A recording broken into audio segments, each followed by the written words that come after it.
So we've got a really good time coming up now with loads of new people coming to join us because of the PlayStation 4 and also hopefully on other platforms too, with the launch of Elite Dangerous with 2.3. It's in beta now. We're all very, very excited about it. And so it's been a great year. In fact, it's been a great several years for us, the lead up to this. And to give those new players some background of what is... what is Elite Dangerous about? And this whole feeling that you've got the real galaxy out there. So Elite Dangerous has the whole of our real galaxy, which is just stupidly big. I'm not going to start reeling out the comparisons, but 400 billion star systems. It's the real galaxy you see in the night sky. Every single star you see in the night sky with the eye we'll see, and a whole load from telescopes as well, some 160,000 of them. We're set in the year 3303 now. It's moving forward in real time, and seeing how things have changed. So we've got a future where we've made it as scientifically accurate as we can, with the one exception, we've got faster than light travel, but you never know, that may come. But the great thing is thinking how that would happen. So imagine the Earth in the 24th, 25th centuries, where suddenly you've got faster than light space travel, and it starts to become cheap. So you get large groups of people getting together. And I draw parallels with the wagon trains in the settlement of North America that would just head off into the unknown. And some of them might just disappear. Some will make it and settle cities, or in our case, settle planets. And it's that whole sort of slightly cowboy free-for-all that is the basis of the world we've created. Now, one of these great wagon trains set out and ended up forming what later became an empire. But they went as far as they possibly could, over 100 light years, which is a stupendous distance. But when you start comparing it with the galaxy, it's actually right next door. But anyway, they did this, and then new technologies developed, and they diverged a bit from the people who remained based on Earth, and grew, and then sort of entered this state of Cold War, where the two spheres have sort of met and now congealed into the whole of sort of human space. But they came up with very different ideas. In the same way, a lot of the founders of of modern day United States wanted to change the way things were done. They wanted to change things were done. So started off with a system that was quite Roman based. Looking at the sort of the empires of the past and the sort of things they did, where you've got slavery, but it's very controlled slavery. It's very, very different. And seeing how the frictions between those worlds start up. And then we got a third superpower, started much later, called the Alliance, which is from people who didn't really like either of the two superpowers. The Federation, which is we can sort of recognise it from sort of present day America, I think, and other places, but is sort of what you would expect in terms of growing it, but very, very capitalist, all this sort of thing. Whereas, interestingly, the Empire has different laws to look after slaves. So you just get different mindsets. Where I think the Alliance is all a bit happy-go-lucky, a bit like modern-day Europe, and probably always falling out with each other. Not that we do that, of course. So that's a bit of the sort of the background. And then that story has moved forward. We've had lots of player groups coming up, disrupting systems, overthrowing governments. So it's always in a great state of flux, and you'll be joining in with that. But also sort of in parallel to that, we've had some great discoveries. Lots of players have seen themselves as explorers, because although human space is huge, probably 100,000 star systems or whatever, that is a tiny, tiny drip in this immense galaxy. And so what a lot of players have done is just headed out into the unknown. One group of players has founded a new centre of humanity called Colonia, which is all very exciting. And amazed the number of players who've done that. A lot of people who've visited the centre of the galaxy and even headed right across the galaxy. There's a new system now called Beagle Point, right the other side of the galaxy, and it's actually such an investment of time to go there. It's pretty amazing. But that's some of the background of it. And as part of this exploration, also people have come across an old alien race, which has since been called the Guardians. So people have been finding out things about that. But these are relics. This is a race that existed quite a while ago. But also other people have discovered unknown things, unknown artifacts, unknown probes, these strange probes that make funny noises when you approach them, and people have discovered all sorts of things with that, and the question is, what is their origin? Now, just sort of pausing that, what's interesting with the Guardians, that's sort of 1 to 2 million years ago, they went extinct, and people are still discovering the exact reasons why that happened. But if you look at sort of galactic time and the billions of years the galaxy's been around, then you look at humanity and life on Earth, and how, as a percentage of that time, it's taken hundreds of millions of years to evolve life, and then a small number of million years to evolve intelligent life, sentient life. But only a tiny amount of that time has been spent where we're not really even a spacefaring race yet in the 21st century. And so even by the 34th century, we're still, it's a tiny slice of time.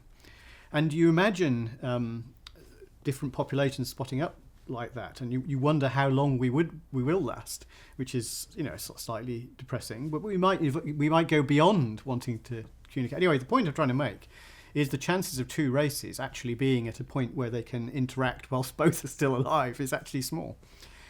And this is the basis for our story, of course, because the beauty and interesting thing with things like the unknown artifacts, unknown probes that have been discovered already, and other things that people might have seen, or have they seen in Elite Dangerous already, is it creates wonderful speculation. But it's that great feeling of discovery. There are a lot of interesting things in the history of the game. There is an alien race called the Thargoids, which are, of course, mysterious, very, very dangerous, that have been there in previous games, even been interacted with and then suddenly disappeared. And so there are lots of interesting mysteries. There are some reports within Elite Dangerous of people having seen amazing looking spaceships in hyperspace. It's something that's been named hyperdiction. But, are these real? Who knows? Very, very exciting. And so one sort of group of characters we have in the game we call the Engineers. And these are an oddball group of people who have, for whatever reason, sort of broken away from the mainstream and are doing their own thing. A lot of them are sort of a fair way out of towards the edges of the human bubble or whatever, doing different specialities, and you bring them things, and they will do things like tuning up your weapons or your shields or whatever. And one of these guys is a guy called Professor Palin, who is actually headed right out in the Pleiades, where all the sort of alien contacts been going on, and he seems to be doing a lot with alien materials and things that some people might think are slightly questionable, but is researching into these things and has discovered a lot of things that have been able to help humanity. Now, one of the things is these unknown artifacts. If you carry them in your ship, you find it creates terrible corrosion. And it turns out to be some sort of biological process, maybe not unlike what the barnacles do, where it's taking the metals out of the structure of your ship, which of course isn't a good thing, because you like the structure of your ship to stay a strong structure. So what he's found is that these unknown artifacts won't go through certain materials, and that these materials actually come from the barnacles. So there are all sorts of things that are sort of coming together. And he's himself got some strange history where he's disappeared and then reappeared and is now working with the Federation. So there's also a lot of interesting rumours as why that's happening, and why are the Empire and Federation, why are they at loggerheads over the Pleiades? Both seeming to be getting ready for war, building large numbers of ships. And there's already been the odd tussle between the two. So how that pans out is interesting, and how that's going to interact with the incoming aliens. And there's been a lot of mysterious goings-on, which who knows whether they're important or not. What we're starting to see now is an amazing sort of overarching story in the game, as we start to see more interaction with the galaxy that's outside human space, which I think is really really exciting, really rich. And with these unanswered questions comes all sorts of reasons to explore. and reasons to interact with the game. And of course, there is the day-to-day. The beauty with, for me anyway, with the world of Elite Dangerous is the richness that you can interact at so many different levels. You can trade things back and forth. You can trade things that are illegal. You can get together in groups. All of these sort of things. But also looking at how people interact with the superpowers, how they support particular powers and things like that. One of the things, of course, I mentioned at the start, the superpowers and their interactions. Now, for some reason, the superpowers are going very, very big into the Pleiades, which is a star cluster you can see in the night sky. And this is where it's claimed these mysterious sightings have come from. But what's also very interesting is explorers have found these strange growths on the surface that have been named barnacles, because that's a little bit what they look like. And they are clearly some sort of alien life, in the sense that they're an organism. They can live with zero pressure. So these are on worlds with no atmosphere, and they burrow deep into, so that they're a bit like a plant that burrows deep into the ground, and then its roots pull all sorts of things up out of the earth using biological processes and form them into these little pods. Now that is an incredibly useful thing. Now there are all sorts of questions around. Were they genetically engineered? If so, who by? Were they genetically engineered many, many billions of years ago and have since evolved? So all sorts of fascinating questions, but then why are these concentrated just in certain areas? So more and more of this is why it's very interesting, as you'll start to see, we hope, some of these threads starting to come together. And actually what I'm expecting is more and more answers will beget more and more questions. People have asked with the story, how close to the edge are we? And I think that's fascinating and interesting.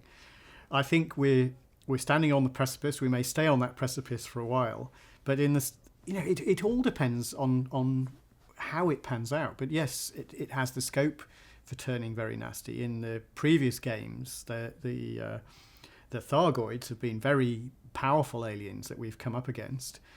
We don't know whether these sightings we've seen are real, whether they're manufactured, but also we don't know how peaceful they are. So we'll have to see how that pans out. But I think there have been some possible leaks of what's of things that might have happened, or have they happened? Was that fakery as well? So who knows? And we're obviously. There's a great team at Frontier who put a lot of effort into this. But also, from the story point of view, it's the wonderful... what we've got is probably the first story where you've actually got millions of people interacting in the same story. We aren't here... and obviously, games where you rescue princesses are great. But we're not rescuing 1 million princesses. That would just be silly, because the value of princesses then goes somewhat down. But what we are doing is all cooperating or competing in the same environment, in the same story. And I love the way that's feeding together. All the different platforms of the game are on the same servers, working together to the same end goal. And I think that's really exciting, and something that, as we see the story really starting to take off, it's very exciting. And the game, the 2.3 is also starting to reveal, we're going to show you a trailer. You may already have seen it when you're watching this video, of some of the things that are coming soon to the game. But I think the most important thing is how the story unfolds and how players react to it. Because the whole point here is what players do will determine what happens in the future. And I'm very intrigued and excited to see what you all do. So that's it from me. So enjoy PAX, and hopefully come and enjoy the game. We're having a great time. I'm Commander Braben. I've been killed by an awful lot of people already. I expect to carry on that way. So maybe see you in the game. Thank you.